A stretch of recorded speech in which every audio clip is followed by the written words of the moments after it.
जय हिंद। कैसे हैं आप लोग? ठीक, बढ़िया। चलिए, आशा करते हैं आप लोग ठीक होंगे, बढ़िया होंगे, मस्त होंगे। हम लोग भारतीय भूगोल पढ़ रहे हैं, इंडियन जियोग्राफी देख रहे हैं। इंडियन जियोग्राफी में इससे पहले जो हमारा वीडियो था, इससे पहले वाला इससे पहले वाला जो वीडियो था, उसमें हम लोग परिवहन के बारे में हम लोग देख रहे थे। परिवहन में मुख्य रूप से हम लोग स्थल परिवहन, जल परिवहन एवं वायु परिवहन के बारे में बात किए। स्थल परिवहन में सड़क एवं रेल परिवहन दोनों सम्मिलित हुए।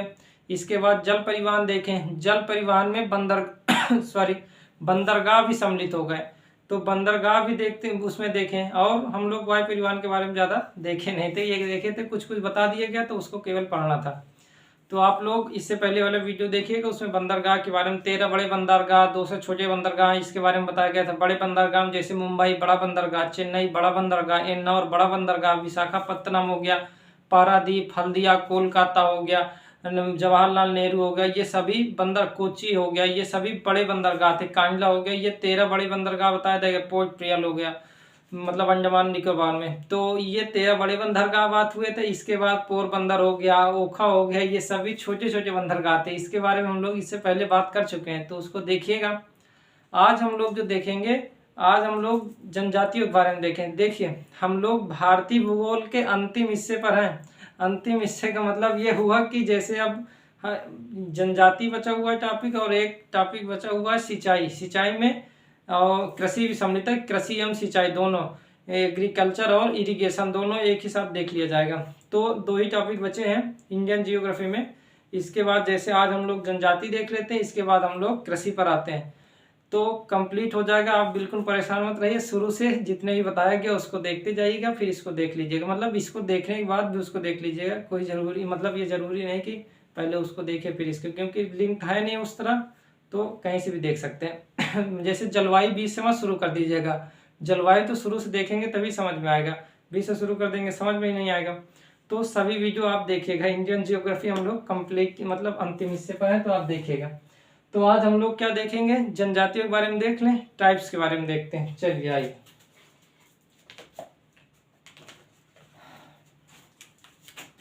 तो आज हम क्या देखेंगे, मुख्य रूप से आदिवासी। आदिवासी का मतलब आप समझ रहे हैं ना, आदिवासी का मतलब ये हो गया, आदि का मतलब हो गया कि पहले से, और वासी का मतलब रहने वाले, जो पहले से एक स्थान पर या बहुत समय से रह रहे हैं उसे आदिवासी कहा गया।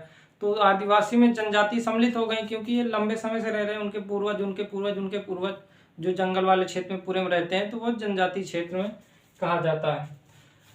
तो हम लोग आज देखेंगे जनजाति। जनजाति जिसे इंडियन ट्राइब मतलब भारतीय जनजाति देखेंगे। हम लोग विश्व के बारे में तो बात ही नहीं कर रहे हैं, जब भारतीय भूगोल पढ़ रहे हैं तो भारतीय जनजाति के बारे में इंडियन ट्राइब्स, हम आई और ट्राइब्स लिख दे रहे हैं, इंडियन ट्राइब्स, ठीक है। इंडियन ट्राइब्स जो जनजाति, ट्राइबल एरिया आप सुने होंगे होते हैं, तो उसी में आप ट्राइब्स जो जनजाति हैं, टाइप्स मतलब जनजातियां होगा, तो जनजाति आप लिख लीजिए। जनजाति इंडियन भारतीय जनजाति या जनजातियां। तो हम लोग क्या करेंगे कि जो मुख्य जनजातियां हैं उनके बारे में देख ले। जैसे मान लेते हैं कि गोंड जनजाति, भील जनजाति हो गया, बंजारा जनजाति हो गया, गुज्जर जनजाति हो गई, लेपचा जनजाति हो गई, इसके बाद और आप देखेंगे तो नायर जनजाति हो गई। ये सभी जो जनजाति हैं, इन जनजातियों के बारे में मुख्य जो जनजातियां उसको देख लेते हैं, कौन कौन से राज्य में ये देख लेते हैं। उसको देखने के बाद फिर समान रूप से जो फैक्ट है, फैक्ट का मतलब जैसे बहुपति विवाह भी सम्मिलित है कहीं कहीं पर। जैसे आप देखेंगे कि थारू जो जनजाति है वो दीपावली को क्या शोक पर्व के रूप में मनाते हैं। तो ये सब थोड़ा थोड़ा फैक्ट के बारे में देख लेंगे। जैसे उनके आदिवासियों के मसीहा जो हैं उनके बारे में देखेंगे, मोतीलाल तेजपाल, तो इसके बारे में थोड़ा थोड़ा देख लेते हैं। तो थोड़ा थोड़ा फैक्ट देख लेंगे, और जो जनजातियां जिस राज्य में पाया जाता है, जो महत्वपूर्ण है, सभी तो नहीं लेकिन जो महत्वपूर्ण है उसको देख लेते हैं। बस इतना ही आता है, मतलब जो इंडियन ट्राइब्स है इतना ही आता है, उसमें इससे ज़्यादा पूछा ही नहीं जाता। तो आइए हम लोग देखते हैं राज्य के बारे में और जनजाति के बारे में। तो एक तरफ आप लिख लीजिए राज्य, दूसरी तरफ लिख लीजिए जनजाति। इधर राज्य लिख लेते हैं, इधर जनजाति। टाइप्स, ट्राइब्स है, जनजातियां होगा तो ट्राइब्स, ठीक। तो राज्य देखते हैं, फिर इसके बाद हम लोग वहाँ पास जो उस राज्य में प्रमुख जो जनजाति पाई जाएंगी सब नहीं देखेंगे, लेकिन जो प्रमुख होगी उसको देख लेते हैं। तो जम्मू कश्मीर से शुरू करते हैं, लद्दाख और जम्मू कश्मीर वाले क्षेत्र से शुरू करते हैं। कहाँ तक आएंगे? केरल तक इधर, और इधर हमारा मिजोरम तक, इधर पूरा क्षेत्र में आएंगे। मिजोरम हो गया, त्रिपुरा हो गया, मेघालय, असम, मणिपुर, नागालैंड, अरुणाचल प्रदेश, सभी क्षेत्र में देखेंगे। तो राज्य तो आपको मालूम है ना, नहीं होगा तो हम लोग यहाँ बताएंगे, लेकिन आपको राज्य तो याद हो गए होंगे, शुरू से ही बताते चले आए कि कौन सा राज्य में क्या क्या होता है, सब चीज बताया गया तो आपको याद हो गया होगा। तो जम्मू कश्मीर और लद्दाख वाले क्षेत्र, जम्मू कश्मीर और लद्दाख वाले क्षेत्र में अगर आप देखेंगे तो गुज्जर जनजाति यहाँ सबसे महत्वपूर्ण जनजाति है। लिख लीजिए, गुज्जर जनजाति। गुज्जर जनजाति जो है महत्वपूर्ण, ये कश्मीर घाटी पर है, कश्मीर घाटी, लिख लीजिए इसे, कश्मीर घाटी। आपको याद है ना, राज्य तो याद ही होंगे, नहीं तो ये वाला जो क्षेत्र है,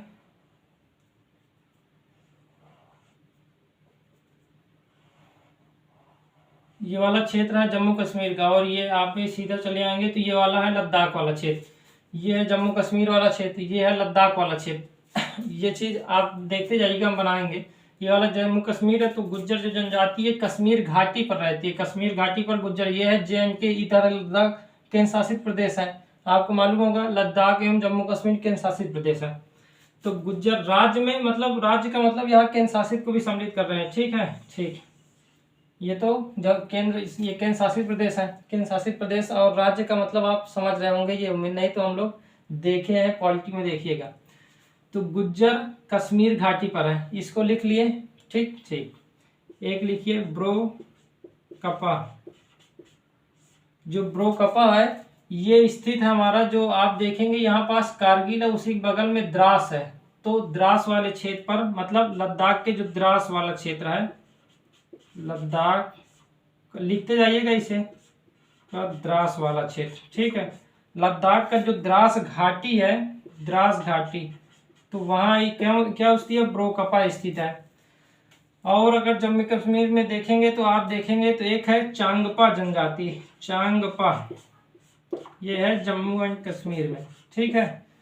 तो ये तीन मुख्य रूप से लिख लीजिए। एक हो गया गुज्जर, ये है कश्मीर घाटी में, कश्मीर घाटी ये है हमारा, ये वाला कश्मीर, जम्मू कश्मीर है तो यहाँ कश्मीर घाटी। ये है लद्दाख, लद्दाख का जो द्रास घाटी है ये कारगिल के साइड में, उसके पास है द्रास घाटी। और ये वाला क्षेत्र हो गया पूरा क्या है? ब्रोकपा, ये वाला क्षेत्र ब्रोकपा का हो गया। ये कश्मीर घाटी में गुज्जर का, यहीं चांगपा भी स्थित है। तो परेशानी तो नहीं हो रही है, ठीक।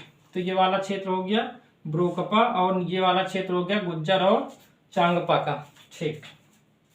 अब उसके नीचे आएंगे, आप देखेंगे ये है हमारा हिमाचल प्रदेश वाला क्षेत्र।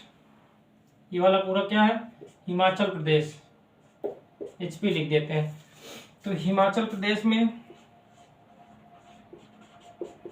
हिमाचल प्रदेश, हिमाचल प्रदेश में आप देखेंगे तो आप गद्दी का नाम सुने होंगे, तो लिखिए गद्दी जनजाति यहीं पास स्थित है। बकरवाल, बकरवाल, जद्दा जनजाति और किन्नौरी जनजाति, ये कहाँ स्थित है? ये है हिमाचल प्रदेश। तो ये है हिमाचल प्रदेश, ये जम्मू कश्मीर, ये लद्दाख क्षेत्र। अब देखते जाइएगा, तो गद्दी, बकरवाल, जद्दा, किन्नौरी कहाँ स्थित है? हिमाचल प्रदेश में, ठीक। आप ये जो नीचे वाला क्षेत्र देख रहे हैं ना, ये आया जो ये हल्का सा मुड़ा हुआ क्षेत्र है ये, ठीक है। ये हमारा क्या है? उत्तराखंड वाला क्षेत्र है। ये कौन सा है? ये है उत्तराखंड वाला क्षेत्र। तो ये क्या है? उत्तराखंड वाला क्षेत्र। तो यहाँ थोड़ा देखते हैं, उत्तराखंड,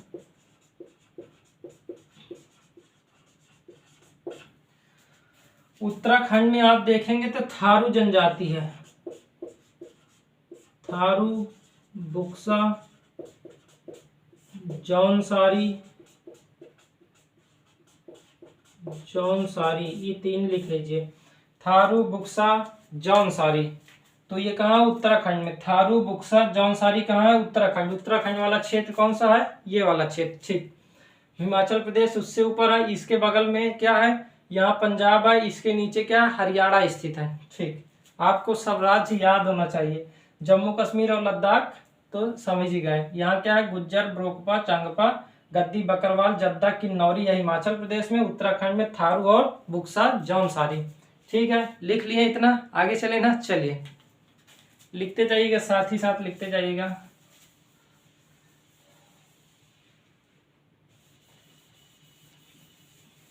अब आते हैं, आप देखेंगे थोड़ा सा इधर है क्या है, जैसे यहाँ पंजाब है, नीचे हरियाणा, इधर राजस्थान है। तो राजस्थान वाला क्षेत्र जो है वो ऐसे करके आया है।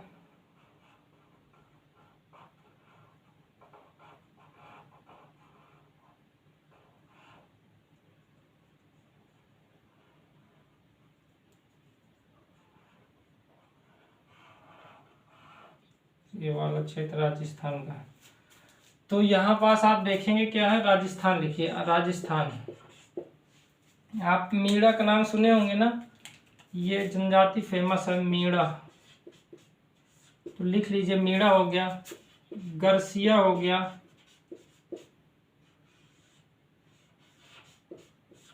कालबेलिया हो गया, कालबेलिया। ठीक, कालबेलिया हो गया। मीणा, गरसिया, कालबेलिया कहाँ स्थित है? राजस्थान में। ठीक, राजस्थान वाला क्षेत्र ये यहाँ पास आप देखेंगे, इस राजस्थान से ऊपर इधर पंजाब है, यहाँ पास हरियाणा वाला क्षेत्र है। ठीक है, फिर दिल्ली है, इधर उत्तर प्रदेश। ठीक, तो मीणा, गरसिया, कालबेलिया, इसी से लगा हुआ नीचे मध्य प्रदेश वाला क्षेत्र है। तो मध्य प्रदेश आप लिखते जाइएगा इसको। मीणा, गरसिया, ये वाला क्षेत्र किसका है? वो है राजस्थान। हिमाचल प्रदेश में बता ही दिया गया है। आप यहाँ पास आप क्या लिखें? यहाँ पास बुक्सा लिखे होंगे। ठीक है, यहाँ सब जो लिखवाएंगे उसको लिखते जाइएगा। ठीक, अब आइए मध्य प्रदेश, एमपी लिख दें आप। ये वाला जिससे लगा हुआ क्षेत्र, ये वाला पूरा क्षेत्र क्या है? मध्य प्रदेश का। तो मध्य प्रदेश में आप देखेंगे कौन कौन सी जनजाति पाई जाती है? इसमें पाया जाता है जैसे भीम जनजाति, कोल जनजाति, बैगा जनजाति, लंबाडी जनजाति,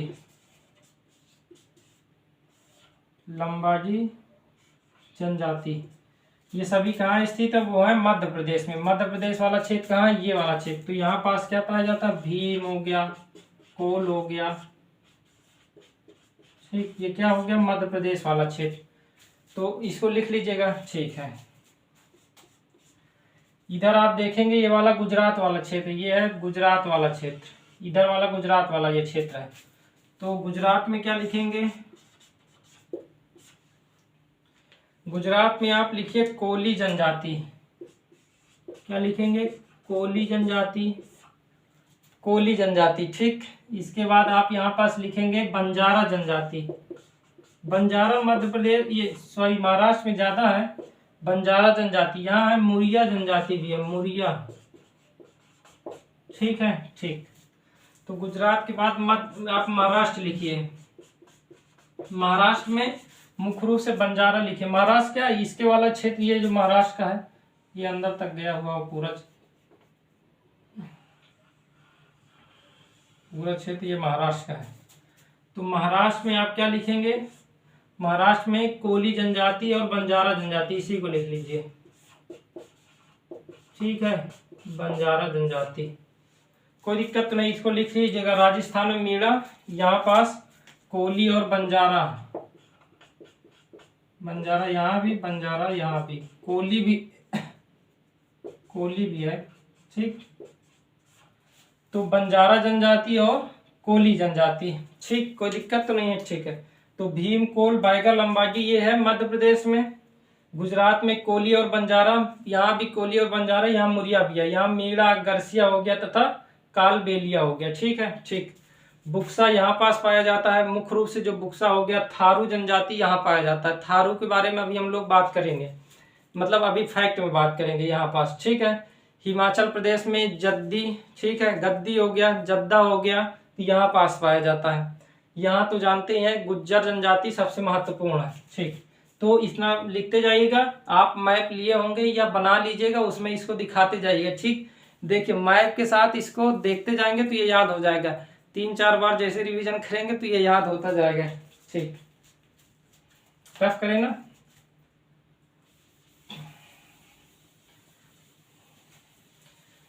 थोड़ा गोंड जनजाति के बारे में देखते हैं, फिर इसके बाद इधर देखेंगे लोधा जनजाति पश्चिम बंगाल में।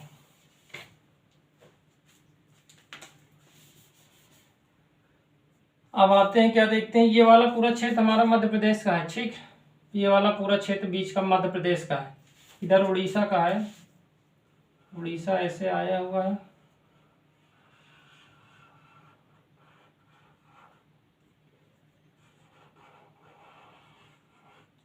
ये उड़ीसा का इसी साइड से लगा हुआ है हमारा,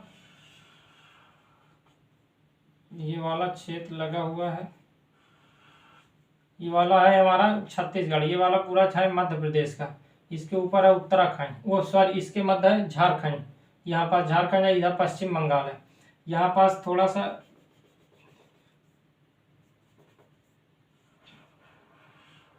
ये तेलंगाना, यहाँ पास बीच में तेलंगाना है, नीचे है हमारा आंध्र प्रदेश, ठीक है। अभी इसे मैप में देखते जाइएगा, ठीक। तो अब देखते हैं हम लोग, इससे ऊपर देखेंगे यहाँ झारखंड है। तो झारखंड में एक मुंडा जनजाति महत्वपूर्ण है, इसको लिख लीजिएगा। मुंडा जनजाति, गोंड जनजाति। तो मुंडा और गोंड तो सबसे महत्वपूर्ण है, और संथाल, ठीक, इसको लिख लीजिए। मुंडा, गोंड, संथाल जनजाति कहाँ पाया जाता है? ये वाला क्षेत्र मुंडा जनजाति वाला, ठीक है, ठीक। ये कौन सा क्षेत्र है? ये है झारखंड वाला, ठीक। ये है जो क्षेत्र बनाया गया, ये है छत्तीसगढ़। क्या है?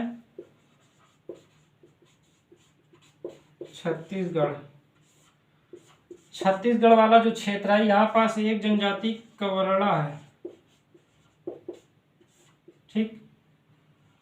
कवर्धा लिख लीजिए। कवर्धा क्या है? छत्तीसगढ़ में, ठीक है। इसके बगल में ये पश्चिम बंगाल है। ये पश्चिम बंगाल यहाँ से गया है ऐसे, ये वाला पूरा क्षेत्र पश्चिम बंगाल का ये ऐसे गया है, ये पूरा ऊपर से होते हुए यहाँ जाकर यहाँ मिल गया है। ये है पूरा पश्चिम बंगाल वाला क्षेत्र है, ठीक। ये पूरा पश्चिम बंगाल का क्षेत्र। यहाँ पास एक है लोधा जनजाति। लिखिए पश्चिम बंगाल में क्या लिखेंगे? जो भी क्षेत्र हो 7वां 8वां उसको बनाते जाइएगा। पश्चिम बंगाल, पश्चिम बंगाल लिखिए, लिखते जाइएगा ना, कोई परेशानी होनी नहीं चाहिए यहाँ तक। इसको याद ही करना है, इसे समझाना क्या है। आप ये बताइए किस राज्य में कौन सी जनजाति पाई जाती है, इसको तो याद ही करना पड़ेगा। इसमें समझने वाला ऐसा क्या है? कुछ है ही नहीं ना, ठीक। पश्चिम बंगाल, पश्चिम बंगाल में आप देखेंगे एक लोधा जनजाति है, लोधा जनजाति, और भूमिज जनजाति, ठीक। लोधा जनजाति और भूमिज जनजाति, ये दोनों लिख लीजिए, ठीक है, ठीक। ये कहाँ है? लोधा जनजाति, ये वाला क्षेत्र है लोधा, ठीक। ये वाला क्षेत्र कवर्ला वाला क्षेत्र हो गया, भील कोल वाला क्षेत्र, मुंडा वाला क्षेत्र हो गया, ठीक है। मुंडा मतलब मुंडा, संथाल, गोंड, ये वाला सभी क्षेत्र। ये गोंड भी यहीं पास पाया जाता, संथाल भी यहीं पास पाया जाता। तो ये जो क्षेत्र है ये पूरा मुंडा संथाल वाला क्षेत्र। यहाँ कवर्ला वाला क्षेत्र हो गया। यहाँ जो पाया जाता है वो है मुआंग, एक जनजाति पाई जाती है मुआंग। मुआंग लिखा रहेगा, जुआंग लिखा रहेगा, दोनों वही है, ठीक। तो आप इसे उसी को समझिएगा। तो 9वां क्या लिखेंगे? जो उड़ीसा है, ओडिशा मुख्य रूप से है। ओडिशा का नाम बदल दिया गया है, उड़ीसा का नाम बदलकर ओडिशा कर दिया गया है। यहाँ पास जो पाया जाता है वो है उरांव। क्या? उरांव, भुइया, और एक जो जनजाति लिखा है मुआंग, ठीक है, मुआंग।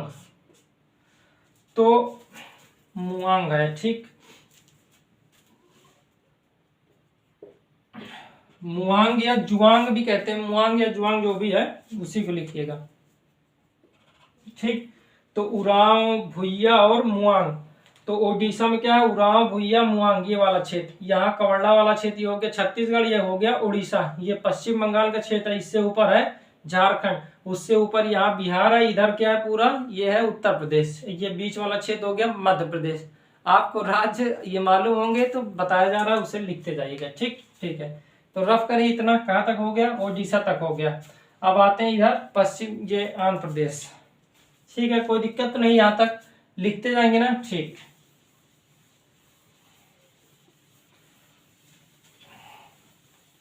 इसको याद ही करना है। ठीक है, इसमें तो जैसे समझाने वाला कुछ है ही नहीं, तो क्या किया जा सकता है। आप देखेंगे ये वाला पूरा क्षेत्र, यहाँ बीच में जो इस क्षेत्र है हमारा तेलंगाना क्षेत्र, और ये किनारे किनारे वाला पूरा जो क्षेत्र आया यहाँ से,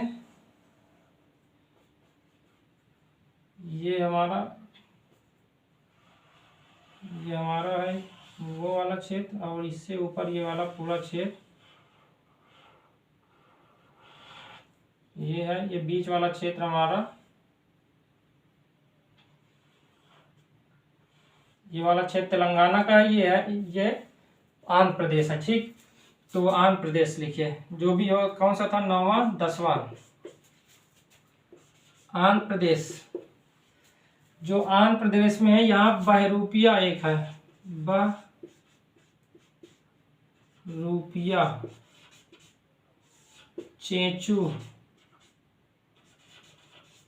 चेंचू हो गया, और लंबाडा। ठीक है, बहरूपिया, चेंचू, लंबाडा, आंध्र प्रदेश वाला क्षेत्र ये वाला क्षेत्र है। ठीक है, यहाँ चेंचू ओचू लिख लीजिएगा, चेंचू, बहरूपिया। कोया जनजाति भी यहीं पास पाया जाता है, कोया। ठीक, तो कोया लिख देते हैं यहाँ पास। ठीक, कोई दिक्कत तो नहीं। ठीक है, इसके नीचे ये वाला क्षेत्र है तमिलनाडु वाला, ये वाला क्षेत्र, तो आप 11वां क्या लिखेंगे, तमिलनाडु। परेशानी तो नहीं हो रही ना। ठीक है, इसे परेशानी होनी भी नहीं चाहिए, लिखना है, लिखने में क्या दिक्कत। तमिलनाडु में एक जो सबसे महत्वपूर्ण है उसे कहते हैं टोडा जनजाति। क्या कहेंगे, टोडा जनजाति। एक है बगाडा जनजाति,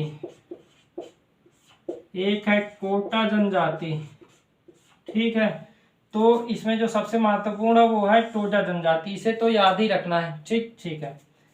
आप ये वाला क्षेत्र देख रहे हैं, ये वाला क्षेत्र हमारा है, ये जो क्षेत्र दिख रहा है ये वाला केरल वाला, यहाँ नायर जनजाति पाई जाती है। तो 12वां क्या लिखेंगे, नायर, उस केरल, क्या लिखेंगे, केरल। यहाँ नायर जनजाति, मोपिला जनजाति तथा कारल जनजाति, ठीक है, तो ये वाला क्षेत्र कौन सा, आप देखिए, ये टोडा जनजाति यहाँ लिख लेंगे। ये वाला क्षेत्र है टोडा मुख्य रूप से वहां पाया जाता है। नीलगिरी वाला क्षेत्र, ये वाला पूरा क्षेत्र है 3 राज्यों में से। नीलगिरी पर्वत के बारे में बताया गया था। नीलगिरी पर्वत में जो 3 राज्यों से था, एक था कर्नाटक, और एक केरल, एक यहाँ पास तमिलनाडु। ये एक गांठ थी, बताया गया था, आपको याद होगा, बताया गया था जब हम लोग पढ़ रहे थे पठारों के बारे में, तो उसमें पर्वत वाला आया था। तो वहीं पास ये स्थित है, टोडा और बगाडा। टोडा जो करता है वो मुख्य रूप से पशुपालन का कार्य करता है, और जो बगाडा ये मुख्य रूप से कृषि वाला कार्य करता है। और ये क्या करता है, अस्त्र बनाने वाला, जैसे बर्तन बनाना, अस्त्र बनाना लकड़ी के, ये कोटा जनजाति मुख्य रूप से करती है। ये सभी इसी नीलगिरी वाले क्षेत्र में ही, मतलब उसी क्षेत्र में रहते हैं। मतलब क्षेत्र बदलते रहते हैं, लेकिन जैसे ये लोग क्षेत्र बदलते रहते हैं, कृषि एक स्थान से दूसरे स्थान पर भी स्थानांतरित हो जाते हैं, तो उसकी बात नहीं कर रहे हैं, लेकिन सामान्य रूप से वे उसी नीलगिरी वाले क्षेत्र पर ही रहते हैं। ठीक, ठीक है। केरल में नायर जनजाति, मोपिला जनजाति, कारल जनजाति, ये वाला क्षेत्र है मुख्य रूप से। यहाँ जो महत्वपूर्ण है वो है नायर जनजाति। ये कहाँ स्थित है, ये है केरल में। ठीक, ये वाला क्षेत्र है, ये वाला क्षेत्र कौन सा हुआ, ये वाला क्षेत्र हुआ कर्नाटक का। यहाँ भारतीय जनजाति है, कौन सी जनजाति? भारतीय जनजाति। तो उसको लिखिए, क्या लिखेंगे? 13वां लिखिए भारतीय जनजाति। कहाँ? कर्नाटक। कर्नाटक में क्या लिखेंगे? भारतीय जनजाति। कोई दिक्कत यहाँ तक नहीं ना? ठीक। तो देखिए, चेंचू, चेंचू हो गया। कोया जनजाति, बहरूपिया जनजाति कहाँ पाया जाता है? आंध्र प्रदेश में। यहाँ टोडा जनजाति, मुख्य रूप से टोडा ही पाया जाता है। और इसके बाद बगाडा हो गया। कोटा जनजाति यहाँ पाया जाता है, मुख्य रूप से ये है टोडा। नायर जनजाति केरल में पाई जाती है। इसके बाद मोपिला है, कारल है, ये भी पाया जाता है। और यहाँ जो सबसे महत्वपूर्ण जनजाति है कहाँ? कर्नाटक में, उसे कहते हैं भारतीय जनजाति। ये महत्वपूर्ण जनजाति कहाँ की है? कर्नाटक की। तो सब लिख लिए। ठीक, आगे चलें। तो इधर वाले सब राज्य हो गए। ठीक, अब थोड़ा देखते हैं इस वाले क्षेत्र में राज्य है। एक यहाँ पास सिक्किम है, सिक्किम वाला क्षेत्र देख लेते हैं। उत्तर प्रदेश में मुख्य रूप से है नहीं। देखिए, पहले उत्तराखंड और उत्तर प्रदेश एक था, 2000 में डिवाइड हुआ। 2000 में डिवाइड का मतलब उत्तराखंड राज्य बना। तो उत्तराखंड जब राज्य बना तो उस वाले क्षेत्र में ज्यादा, जैसे थारू जनजाति उत्तर प्रदेश में है, लेकिन मुख्य रूप से वो उत्तराखंड वाले क्षेत्र पर है। अभी हम लोग बात करेंगे। ठीक, ठीक है। तो इतना रफ करें, कोई यहाँ तक दिक्कत तो नहीं? चले ना आगे? चलिए।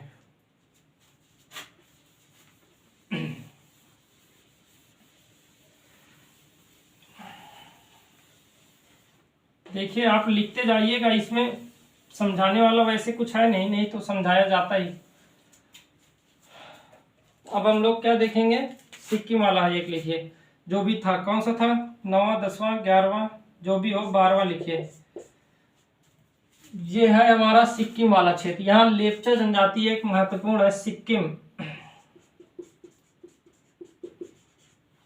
यहाँ लेप्चा जनजाति है।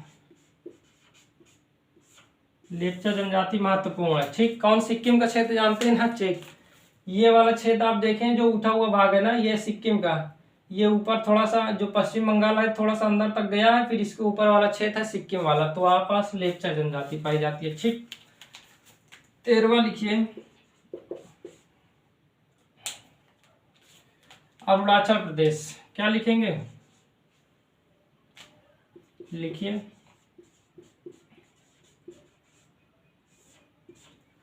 अरुणाचल जो प्रदेश है, ये आप देखिए अरुणाचल प्रदेश, ये वाला पूरा क्षेत्र देखिए, ये वाला पूरा क्षेत्र अरुणाचल प्रदेश का ही है। ठीक, ये वाला ऊपर वाला क्षेत्र क्या है? अरुणाचल प्रदेश का। तो अरुणाचल प्रदेश में आप लोग नाम सुने होंगे, डफला, मिरी, अबोर और मिसमी। ये पहाड़ियों के नाम थे ना, बहुत पहले बताया गया था।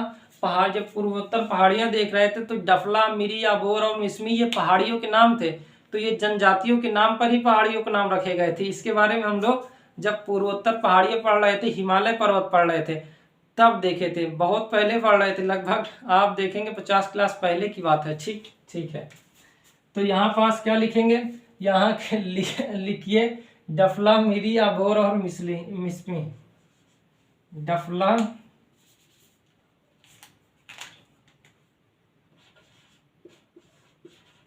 डफला, मिरी,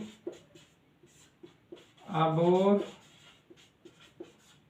मिसमी।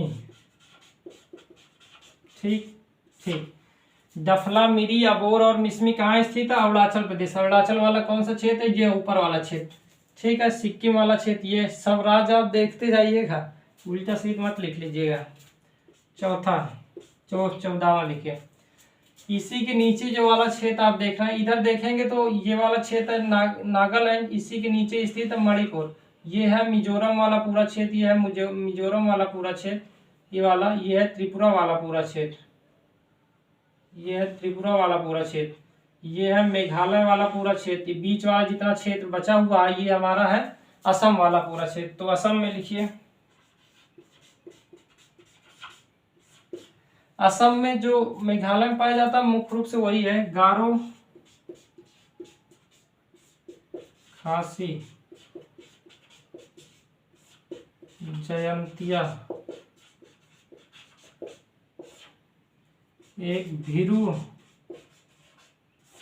जनजाति। ठीक है, गारो, खासी, जयंतिया, भीरू जनजाति कहाँ पाया जाता है? ये है असम वाला। असम का कौन सा क्षेत्र है? ये वाला क्षेत्र आप देख रहे हैं ना, ये जो बीच का वाला क्षेत्र, ये असम यहाँ से शुरू होता है, इधर से ऊपर होते हुए यहाँ से आकर नीचे से फिर बांग्लादेश से टच होता है, ऊपर भी बांग्लादेश से टच होगा, नीचे आकर यहाँ से भी बांग्लादेश से टच होता है। तो ये वाला पूरा क्षेत्र क्या हो गया, असम वाला क्षेत्र। तो असम में गारो, खासी, जयंतिया, वीरू ये पाया जाता है। कोई दिक्कत तो नहीं ना, लिखते जाइएगा।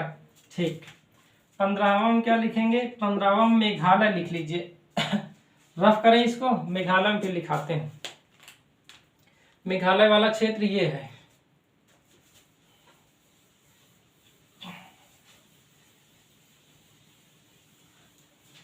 ठीक ठीक, तो मेघालय में क्या लिखेंगे, मेघालय कौन सा है आपको याद है? मेघालय में पहाड़ियाँ थी। यहाँ जो ये वाला गारो, खासी, जयंतिया पहाड़ियाँ बताई गई थी ना मेघालय में, बहुत पहले जब पूर्वोत्तर वाला क्षेत्र देख रहे थे, तो वहाँ गारो, खासी क्या थी, पहाड़ियाँ थी। वो जनजातियों के नाम पर ही रखा गया है। तो गारो जो एक जनजाति है, खासी जनजाति और जयंतिया,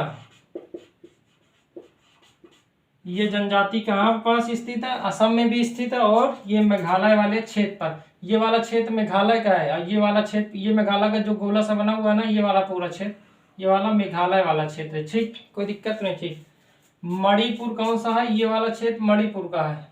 तो मणिपुर में जो एक सबसे महत्वपूर्ण जनजाति पाई जाती है वो है कुकी जनजाति।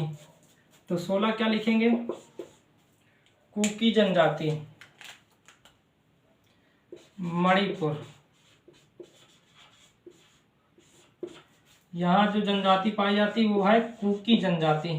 ठीक, 17 जनजाति क्या लिखेंगे, एक ऊपर जो है नागालैंड, ये वाला मणिपुर वाला क्षेत्र, ये वाला क्षेत्र है। ठीक, ये जो बनाया है, ये बीच वाला जो क्षेत्र आप देख रहे हैं, ये है मणिपुर का, ये वाला है नागालैंड। तो नागालैंड में जो पाया जाती है वो है नागा जनजाति, वो है नागा जनजाति। नगा जनजाति, जनजाति मत लिखिए ना, जनजाति तो ऊपर लिखा हुआ है ना, ये लिखा हुआ उसी में नगा लिख लीजिए। ठीक, कोई दिक्कत तो नहीं। ठीक है, तो नगा जनजाति, कुकी जनजाति, तो लगभग पूरे क्षेत्र हो गए। ठीक, जो महत्वपूर्ण वाले क्षेत्र थे, जो महत्वपूर्ण जनजातियां थी वो हो गया। ठीक, कोई दिक्कत तो नहीं। एक बार फिर से देखिए, यहाँ पास जो पाया जाता है गुज्जर जनजाति, सबसे महत्वपूर्ण जनजाति, वो कश्मीर घाटी में पाई जाती है। ये है कश्मीर, जम्मू, ये है जम्मू कश्मीर, ये है लद्दाख, ये है केंद्र शासित प्रदेश, आपको याद होगा। ठीक है, 5 अगस्त 2019 को बना। तो ये यहाँ पास क्या पाया, गुज्जर पाया जाता। ठीक है, ब्रोकपा यहाँ पास पाया जाता, वो है द्रास घाटी में। और एक जनजाति चांगपा है, वो यहाँ वाले पाया जाता है। ठीक है। ठीक, हिमाचल प्रदेश में आप जानते हैं गद्दी जनजाति, जद्दा जनजाति मुख्य रूप से है, बकरवाल जनजाति, किन्नौरी जनजाति। ये उत्तराखंड है, थारू हो गया, बुक्सा हो गया, जौनसारी कहाँ पाया जाता है, उत्तराखंड में। ठीक, ये वाला क्षेत्र आप जानते हैं, ये है हमारा राजस्थान का क्षेत्र। देखिए मुख्य रूप से एक राबिया राबिया करके है, रैबिया हो गया, राबिया कुछ भी कहें, वो ये हरियाणा वाले क्षेत्र में पाया जाता है। वो यहाँ भी पाया जाता है, राजस्थान में और गुजरात में भी पाया जाता है। तो हम लोग उसको नहीं देख रहे हैं कि एक राबिया करके है, वो मुख्य रूप से हरियाणा वाले क्षेत्र में होता है, मतलब वहाँ भी पाया जाता है, राजस्थान और गुजरात में भी पाया जाता है। तो उसको हम देख नहीं रहे। ठीक है, नहीं तो यहाँ पास लिखना हो हरियाणा में राबिया करके एक जनजाति है, उसे वो पाई जाती है। ठीक है। ठीक, तो मीणा, और ये है राजस्थान, तो मीणा जनजाति, गरसिया जनजाति हो गया, कालबेलिया जनजाति कहाँ पाया जाता है, ये पूरा राजस्थान वाले क्षेत्र। ठीक, ये बीच वाला क्षेत्र हो गया भील, कोल वाला क्षेत्र, ये वाला क्षेत्र हो गया भील हो गया, कोल हो गया। ठीक है, ये कौन सा क्षेत्र है, ये बायगा हो गया, लंबाजी हो गया, ये इस वाला क्षेत्र हो गया मध्य प्रदेश वाला। भील, कोल, बायगा, लंबाजी सब क्या हो गया, मध्य प्रदेश। ठीक, इससे ऊपर जाएंगे तो झारखंड है, झारखंड में मुंडा हो गया, गोंड हो गया, संथाल हो गया, कहाँ पाया जाता है, वो हो गया झारखंड में। ठीक, ये आप देख रहे हैं ये वाला क्षेत्र जो हमारा है, ये है छत्तीसगढ़, यहाँ कवर्ला पाया जाता है, उसको लिखवाया ही गया। ठीक है। ठीक, ये है उड़ीसा, उड़ीसा वाले क्षेत्र में है मुआंग जनजाति है, उरांव जनजाति है और भुइया जनजाति है। ठीक। ठीक है, ये वाला पश्चिम बंगाल है, पश्चिम बंगाल में पाया जाता है, बताया गया लोधा हो गया और भूमिज हो गया, लिखवाया गया है, लिखे हैं। ठीक, ये हो गया इधर वाला क्षेत्र। अब आइए इधर, ये हो यहाँ पास बंजारा हो गया, कोली तथा मुरिया। ठीक है, कहाँ पाया जाता है, गुजरात में। बंजारा, कोली, मुरिया जनजाति कहाँ पाया जाता है, गुजरात में। इसके नीचे आएंगे, ये वाला पूरा क्षेत्र हो गया बंजारा और कोली। बंजारा सबसे ज्यादा पाया जाता है वो महाराष्ट्र में, ठीक है, ठीक। तो बंजारा और कोली यहाँ हो गया, ठीक। उससे नीचे आएंगे, ये है पूरा कर्नाटक का, वहाँ भारतीय जनजाति पाया जाता है। उससे नीचे जाएंगे तो केरल है, केरल में तो आप नायर जनजाति याद ही रखना है, नायर हो गया, कारद हो गया और मोपिला जनजाति हो गई, ठीक। उसके बगल में तमिलनाडु है, तमिलनाडु आप जानते हैं टोडा जनजाति मुख्य रूप से है। इसके बाद बगाड़ा हो गया, कोटा हो गया, वो भी जनजाति पाई जाती है, वो है तमिलनाडु में, ठीक, ठीक है। इसके बाद आप ऊपर देखेंगे आंध्र प्रदेश, आंध्र प्रदेश में बहरूपिया मुख्य रूप से जनजाति पाया जाता है, कोया जनजाति पाया जाता है, चेचू जनजाति पाया जाता है, लंबाडा जनजाति पाया जाता है, वो है आंध्र प्रदेश में। कोई दिक्कत तो नहीं है, ठीक। तो ये वाला पूरे क्षेत्र हो गए, ठीक है। अब आइए यहाँ सिक्किम, सिक्किम में पाया जाता है लेप्चा जनजाति, ठीक। ये है अरुणाचल प्रदेश, अरुणाचल प्रदेश में मुख्य रूप से डफला, मिरी, अबोर और मिसमी पाया जाता है, ठीक। ये है नागालैंड, तो वहाँ पास नगा जनजाति पाई जाती है। इसके नीचे मणिपुर, तो वहाँ पास कुकी जनजाति पाई जाती है, ठीक है। और आप ये देखेंगे ये वाला जो क्षेत्र है ये है मेघालय, गारो खासी जयंतिया, और यहीं पास यहाँ भी असम में भी गारो खासी जयंतिया पाई जाती है, ठीक। कोई दिक्कत तो यहाँ तक हुआ नहीं, समझ में आया ना, ठीक है, कोई परेशानी नहीं यहाँ तक, ठीक। आप इतना लिख लिए ही होंगे, ठीक। अब हम थोड़ा थोड़ा फैक्चुअल देख लेते हैं, फिर वो भी समाप्त हो जाएगा, फिर जनजाति समाप्त, ठीक, ठीक है, ठीक। त्रिपुरा में एक पाया जाता है रियांग जनजाति, लिखना हो तो त्रिपुरा में लिख लीजिएगा रियांग जनजाति, ठीक है। यहाँ रियांग जनजाति पाई जाती है, त्रिपुरा वाला क्षेत्र ये यहाँ रियांग पाया जाता है, यहाँ कुकी पाया जाता है, यहाँ नगा पाया जाता है, यहाँ डफला, मिरी, अबोर, मिसमी पाया जाता है, कोई दिक्कत नहीं है। यहाँ लेप्चा पाया जाता है, लिखे नहीं है लेकिन लिखवा तो दिए हैं, तो आप याद रखिएगा, ठीक, ठीक है। तो रफ करें, अब इसको कुछ फैक्चुअल बात देख लेते हैं, फिर इसके बाद समाप्त हो जाएगा, ठीक, ठीक।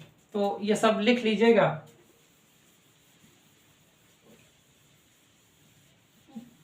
कुछ महत्वपूर्ण तथ्य लिखिए, कुछ महत्वपूर्ण तथ्य किससे संबंधित, जनजातियों से संबंधित। कुछ महत्वपूर्ण तथ्य, ठीक। कुछ महत्वपूर्ण तथ्य में क्या है कि जो आदिवासियों के आदिवासी का मतलब आप लोग समझ रहे हैं ना, आदिवासी का मतलब ये मुख्य रूप से ये है कि आदि का मतलब पहले से, वासी का मतलब रहने वाले, जो पहले से किसी स्थान पर बहुत समय से रह रहे हैं उसे आदिवासी कहते हैं, ठीक। तो आदिवासी के जो मसीहा कहलाते हैं उसे कहते हैं मोतीलाल तेजपाल, ठीक है, वो है मोतीलाल तेजपाल को आदिवासियों को मसीहा कहा जाता है। तो लिख लीजिए, क्या लिखेंगे, मोतीलाल तेजपाल, मोतीलाल तेजपाल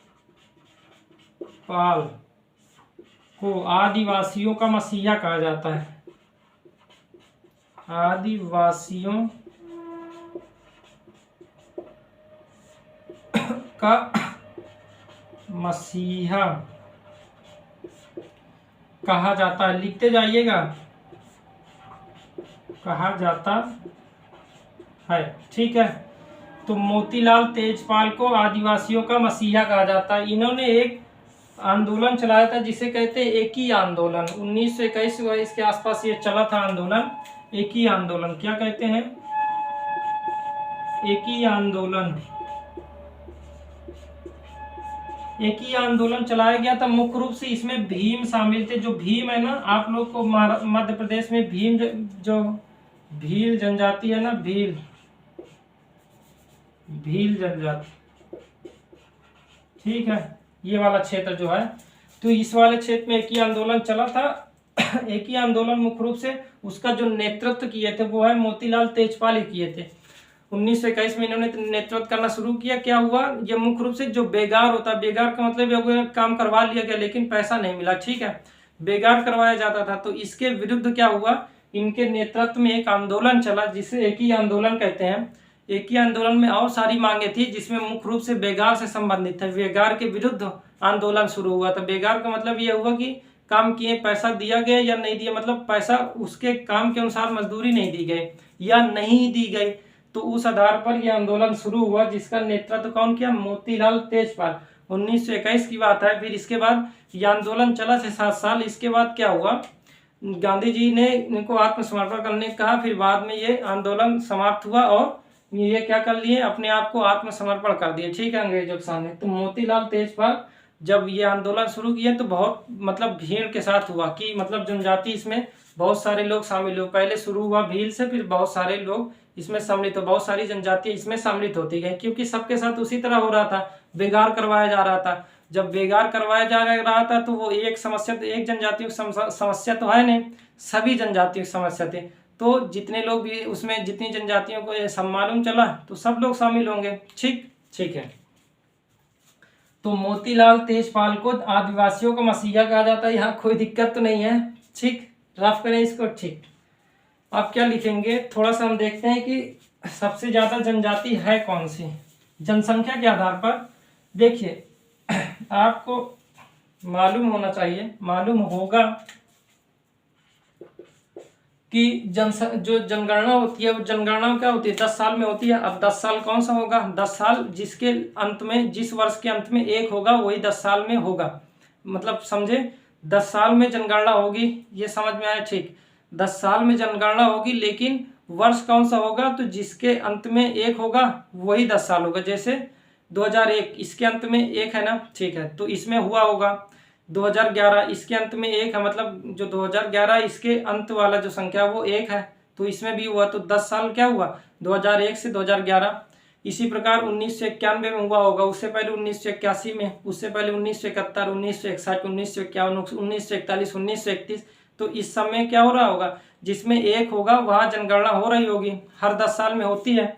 2021 में भी होनी थी, लेकिन क्या हुआ, अभी कोरोना की वजह से क्या हुआ, कोविड आया, कोविड 2 साल चला, जिस कारणवश अभी हुआ नहीं, मतलब जनगणना शुरुआत ही नहीं हुई अभी, मतलब अभी शुरू होना है 2023 में, और जनगणना शुरू होगी तो 2 साल, 2.5 साल, 3 साल लगता है, 3 साल, 2.5 साल, 3 साल लगते हैं।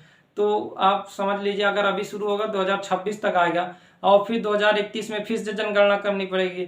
तो हो सकता है जनगणना हो या ना हो, अब देखते हैं कि होगा या नहीं होगा, तो उसकी बात नहीं कर रहे हैं। लेकिन हम लोग जो यहाँ डाटा रखेंगे वो 2011 की जनगणना के अनुसार, ठीक। तो 2011 की जो जनगणना हुई है उसके आधार पर हम लोग आगे करेंगे, ठीक। जनगणना के आधार पर करेंगे 2011 में। तो हर जिसके अंत में 1 होगा उसी वर्ष क्या होगा? जनगणना होगी। तो 2001 से 2011, 2011 से 2021, 21 में नहीं हो पाया, कारण था कोविड के कारण, ठीक ठीक है। तो इस 2011 की जो जनगणना, उसमें कहा गया कि जनसंख्या के आधार पर जो सबसे ज्यादा जनजाति है वो है भील जनजाति। जनसंख्या के आधार पर सर्वाधिक जो जनसंख्या है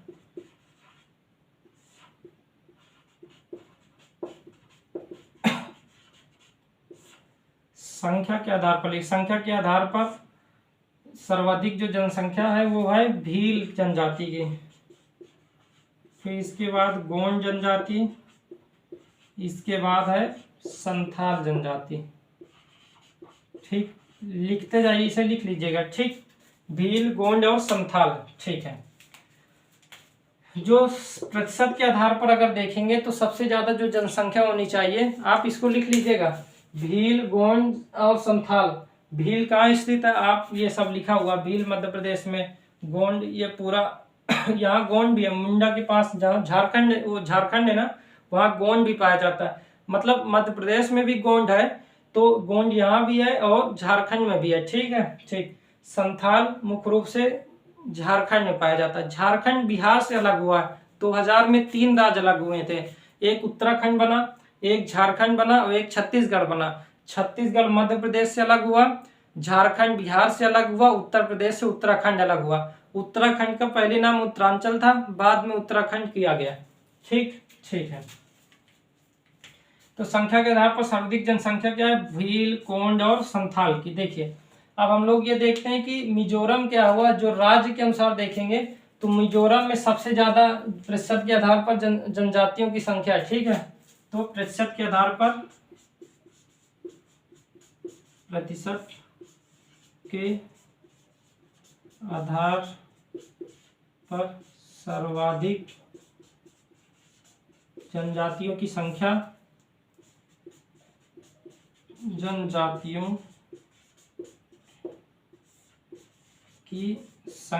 वो कहाँ है, किस राज्य में है, वो है मिजोरम में।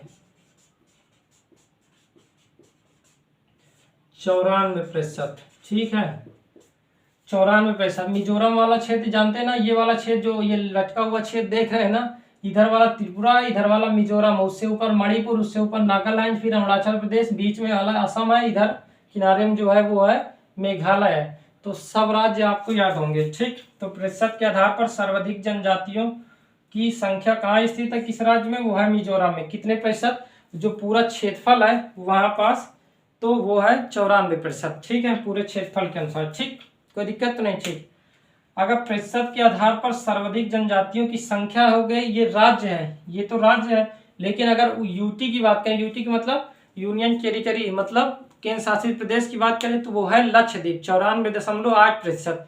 तो अगर हम केंद्र, ये तो राज्य हो गया। ठीक, ये राज्य की बात है। अगर हम यूटी की बात करें, यूटी का मतलब समझ आए, यूनियन टेरिटरी या केंद्र शासित प्रदेश, तो प्रतिशत के आधार पर सर्वाधिक जनजातियों की संख्या केंद्र शासित प्रदेश में अगर देखेंगे तो वो है लक्षद्वीप।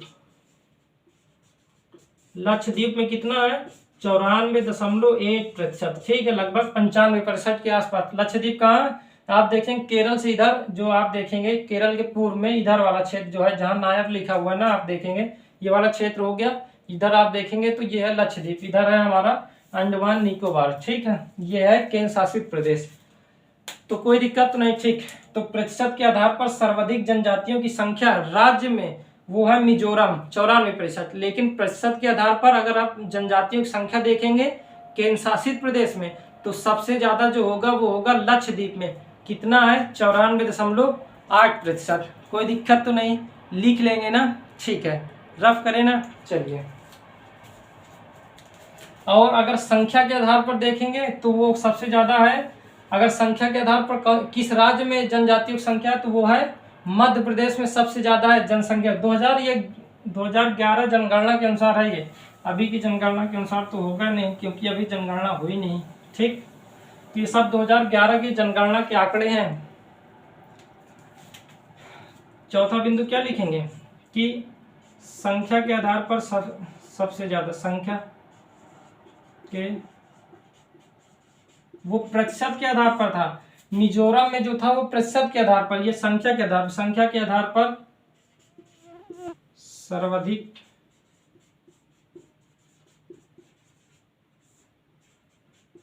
जनजातियों वाला राज्य कौन सा है, वो है मध्य प्रदेश। ठीक है, मध्य प्रदेश। तो संख्या के आधार पर सर्वाधिक जनजातियों वाला जो राज्य है वो है मध्य प्रदेश। आप अभी ये प्रतिशत लिखा था, जब प्रतिशत होगा तो वो होगा मिजोरम, लेकिन यदि संख्या होगी तो वो होगा मध्य प्रदेश। अगर यूटी की बात होगी, केंद्र शासित प्रदेश की बात होगी प्रतिशत के आधार पर, तो वो होगा लक्षद्वीप। ठीक है, ये थोड़ा कंफ्यूजन वाला है, इसे याद करिएगा।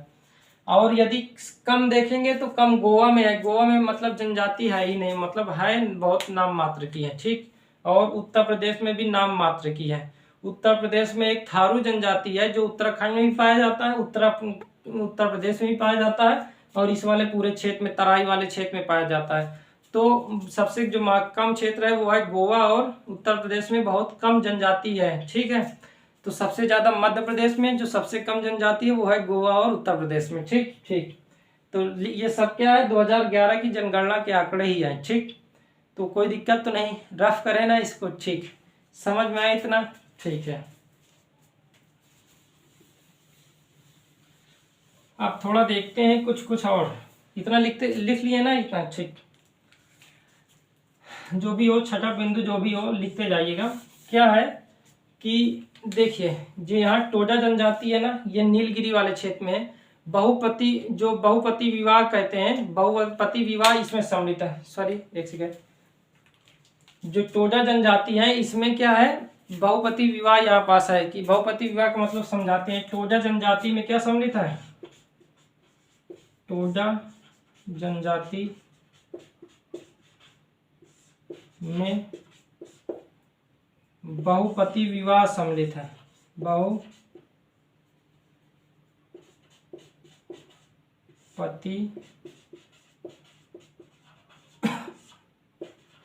बहुपति विवाह होता है, ये लिख लीजिए।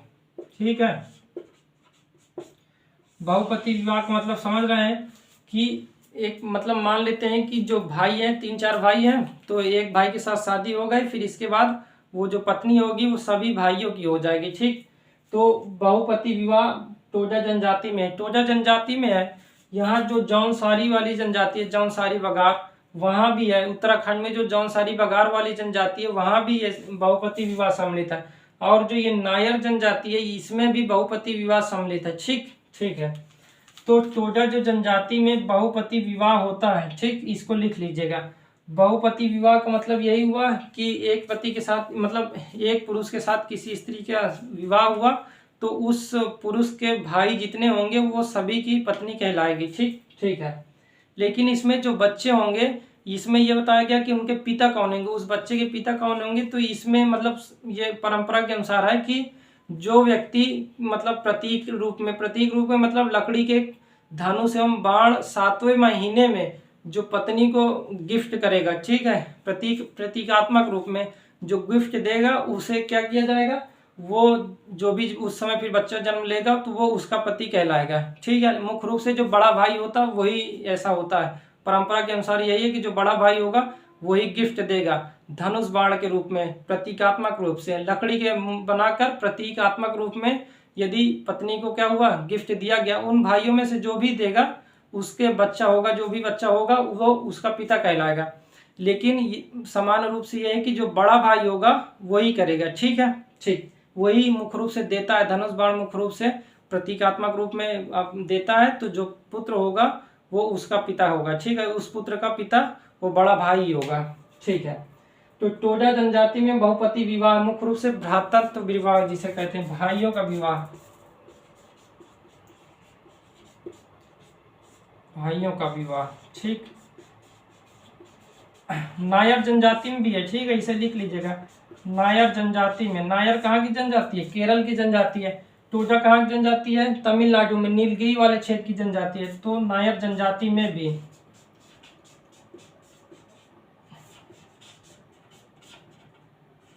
ठीक, और यहाँ पास उत्तराखंड में जो जौनसारी बघार है उसमें भी मुख्य रूप से।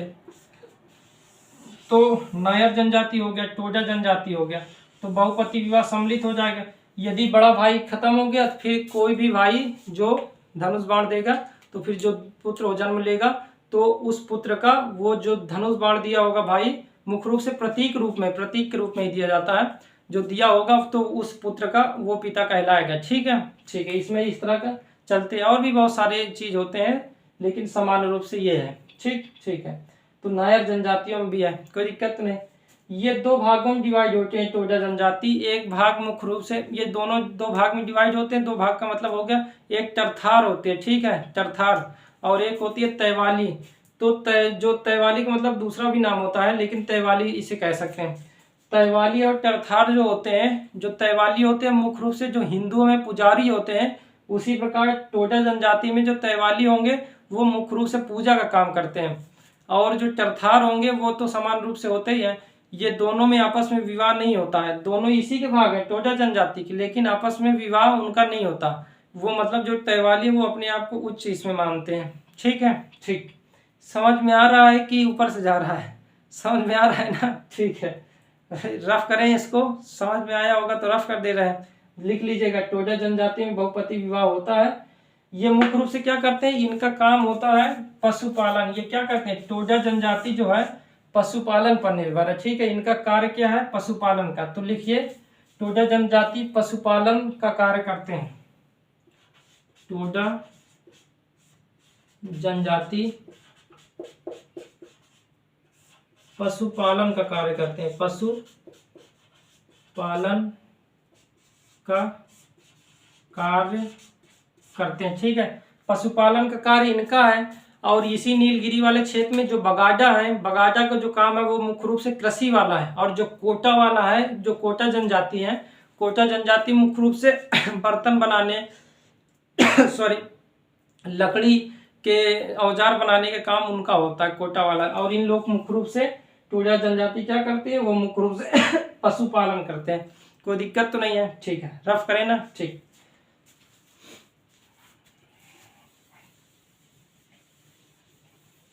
चलिए, तो समझ में आ रहा होगा, ठीक है, लिखते जाइएगा। ऊपर से तो नहीं जा रहा होगा क्योंकि इसमें समझना है, जो उतना समझा दे रहे हैं, और सब तो याद ही करने वाला है। 7वां बिंदु में क्या लिखेंगे कि झारखंड में, ये वाला झारखंड का क्षेत्र है ना, झारखंड में 3 लिखवाया गया, मुंडा, कोंड, ठीक है, मुंडा हो गया, गोंड हो गया और संथाल, 3 लिखवाए गए ना। यहीं पास बिरहोर है और हो जनजाति भी पाई जाती है। झारखंड में हो जनजाति और बिरहोर जनजाति भी पाई जाती है। लिखना हो तो वहीं लिख लीजिए, मुंडा हो गया, कोंड हो गया, संथाल हो गया, बिरहोर हो गया, हो जनजाति, ये सभी झारखंड में स्थित है। तो जो हो जनजाति है ये क्या करती है, जब बारिश करवाना होता है तो ये मुख्य रूप से क्या करते हैं, ये लोग आग जलाते हैं, धुआं करते हैं, खूब आग जलाकर धुआं करते हैं ताकि वर्षा होगी। मतलब ये मान्यता उनकी है कि अगर आग करके धुआं करेंगे तो वर्षा होगी, ठीक। तो जो क्या है, झारखंड की क्या लिखेंगे, झारखंड की हो जनजाति से एक ये काम कर लीजिएगा, ठीक है, हो जनजाति, सिंगल इन्वर्टेड कॉमा में इसको लिखिएगा, हो जनजाति क्या करती, झारखंड की हो जनजाति वर्षा कराने के लिए धुआं करती है, ठीक है, धुआं करती है। धुआं करती मतलब लकड़ी जलाती है और उससे जब बहुत धुआं होगा तो इनकी मान्यता है क्या होगी कि वर्षा होगी। वर्षा कराने के लिए मुख्य रूप से क्या करते हैं, धुआं करते हैं, लकड़ियों को जलाते हैं, ठीक है, गीले चीजों को जलाते हैं ताकि धुआं होगे तो क्या होगी, उससे ये मान्यता है कि वर्षा होगी। ये कहाँ स्थित है, ये मुंडा, संथाल, कोंड, बिरहोर हो, ये झारखंड में स्थित है। बिरहोर हो, बिरहोर लिखिएगा, इस तरह लिखते हैं, बिरहोर ये लिखते हैं, बिरहोर, बिरहोर इस तरह लिखते हैं, हो तो इस तरह लिखते हैं, ठीक है, बिरहोर ऐसे कर लीजिएगा, सिंगल इन्वर्टेड कॉमा में लिखिएगा, ठीक, ठीक है, तो कोई दिक्कत तो नहीं, ठीक। एक थारू जनजाति लिखिए, 8वां क्या लिखेंगे, थारू जनजाति कहाँ पाई जाती है, उत्तराखंड में लिखवाया ही गया है, उत्तराखंड में पाया जाता है, उत्तर प्रदेश में जो गोरखपुर वाला क्षेत्र है वहां पाया जाता है। और आप देखेंगे कि इधर जो तराई वाला क्षेत्र है, तराई का मतलब आप समझते हैं ना, तराई क्या था, हम लोग जब मैदान पढ़ रहे थे तो उसमें देखे थे तराई मैदान एक है, 4 भागों में डिवाइड किया गया था, एक भाभा था, एक तराई था, एक खादर था, एक बांगर था। तो तराई वाला क्षेत्र दलदली वाला क्षेत्र होता है, मैदानी वाला क्षेत्र है लेकिन दलदली वाला क्षेत्र होता है। तो उस क्षेत्र में जो जनजाति है उसे क्या कहते हैं, थारू जनजाति। थारू जनजाति मुख्य रूप से दीपावली को शोक पर्व के रूप में मनाती है। तो लिख लीजिए, क्या लिखेंगे, थारू जनजाति, थारू जनजाति दीपावली को,